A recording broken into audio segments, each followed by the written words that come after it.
सरकार ने जो अर्जी लगाई थी कि इस केस को वापस लेने के लिए, न्यायालय ने उसको खारिज कर दिया है। बहुत बड़ा कदम न्याय के पक्ष में आज अपने जजमेंट में दिया है, जो पूरे देश भर में एक बहुत इम्पोर्टेंट मैसेज पहुंचाता है।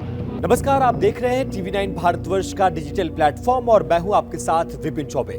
आज की इस वीडियो में हम बात करेंगे भारत के सबसे चर्चित मॉब लिंचिंग केसों में से एक 2015 के उत्तर प्रदेश के दादरी अखलाक हत्याकांड की। गोमांस की अफवाह पर भीड़ ने मोहम्मद अखलाक को पीट पीट कर मार डाला था।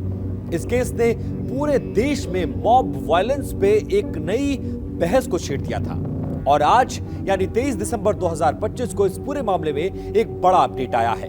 ग्रेटर नोएडा की सूरजपुर कोर्ट ने यूपी सरकार की उस याचिका को आज खारिज कर दिया जिसमें आरोपियों के खिलाफ मुकदमे को वापस लेने की मांग की गई थी।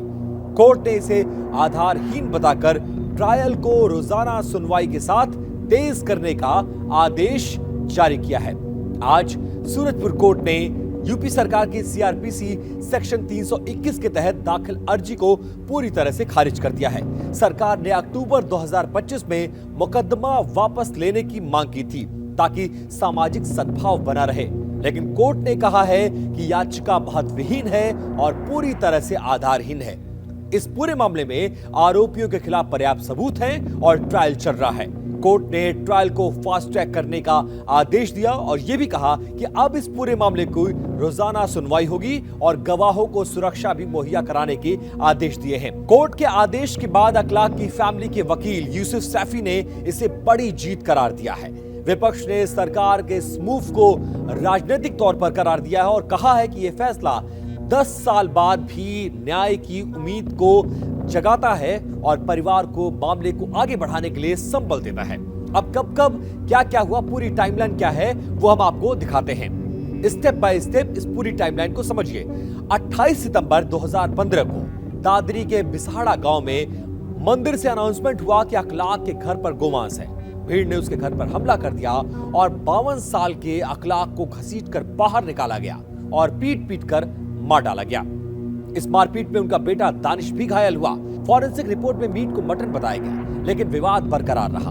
अक्टूबर दिसंबर 2015 पुलिस ने 19 लोगों को इस पूरे मामले में आरोपी बनाया, जिसमें एक नाबालिग भी शामिल था। इस पूरे मामले में चार्जशीट दाखिल की गई। आईपीसी की 302 समेत कई धाराएं लगी। देश भर में विरोध प्रदर्शन भी हुआ। 2016-17 में एक आरोपी की जेल में मौत हो जाती है। बाकी सभी को इलाहाबाद हाईकोर्ट से बेल मिल गई। मुख्य आरोपी विशाल राणा को अगस्त 2017 में इस पूरे मामले में कोर्ट से बेल मिल जाती है। 2018 से लेकर 24 तक ट्रायल बेहद धीमा हुआ, गवाही में देरी हुई।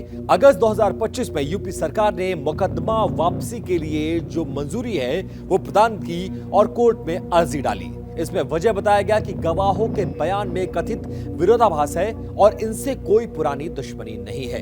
23 दिसंबर 2025 को कोर्ट ने इस पूरे मामले में यूपी सरकार की अर्जी को खारिज किया और ट्रायल तेज करने के आदेश दिए। अब ये जान लीजिए कि इस पूरे मामले में आरोपी कौन थे। केस में कुल 19 आरोपी नामजद थे, जिसमें एक नाबालिग की 2016 में मौत हो गई है। बाकी 18 पर ट्रायल चल रहा है। मुख्य आरोपी विशाल राणा है, जो कि इस पूरे मामले में उसका एक चचेरा भाई भी आरोपी था। इन पर भीड़ को लीड करने और हमला करने के आरोप लगे थे। अन्य जो प्रमुख आरोपी हैं उसमें पुनीत, अरुण, विवेक, रुपेंद्र राणा, हरिओम, श्रीओम, संदीप, गौरव, सौरभ, भीम आदि के नाम शामिल हैं। ये ज्यादातर उसी गांव के युवा हैं जिन पर आरोप है कि हत्या, दंगा और साजिश के तहत ये सभी इन पर चार्जेस लगाए गए थे। अब बेल की स्थिति क्या है और कंक्लूजन क्या है वो हम आपको समझाने की कोशिश करते हैं। इस पूरे मामले में सभी 18 आरोपियों को 2017 तक बेल मिल गई और सब जेल से बाहर हैं। इस पूरे मामले में ट्रायल 10 साल बाद भी चल रहा था, लेकिन अब कोर्ट ने इस ट्रायल को और तेज करने के लिए आदेश दिए हैं। ये केस हमें मॉब वायलेंस के खतरे को याद दिलाता है और आज का फैसला दिखाता है कि कानून अभी भी जिंदा है। इस खबर को लेकर आप अपनी राय जरूर रखें और कमेंट बॉक्स में हमें जरूर बताएं। हमारे चैनल को सब्सक्राइब करें और इसी तरह के तमाम वीडियोस और अपडेट्स के लिए हमारे साथ जुड़े रहें। धन्यवाद।